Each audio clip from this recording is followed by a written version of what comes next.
Hi guys, welcome back to my channel. If you're new, please like, share and subscribe. If you're a channel subscriber, you're most definitely welcome. So Angel Zuma, popularly known as Nomkhosi in Umkhokha, the case is leaving the soapy. She has hit a jackpot and she's now going international. She's been offered a lucrative role in the globally acclaimed musical The Lion King, and she will be going to Canada. The producer of the soapy are now in between either to find a replacement or to write her character out. She might be coming back to shoot her exit scenes properly.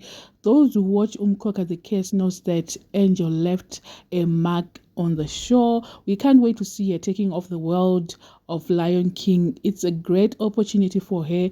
And if you remember well, Angel first stole our hearts as two on Uzalo, but it was a portrayal of Nomkhosi, the ambitious wife of Khulekani Mthembu, that truly put her on the map. With her knack for playing complex characters, she quickly became a fan favorite, and her on-screen antics kept viewers glued to their screen. But now it's time for her to spread her wings and take her talent to the international stage. I don't know what you guys think, but I think our hearts are bleeding.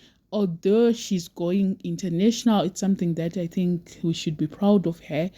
Thank you guys for watching. For those who haven't subscribed, please make sure that you're subscribed.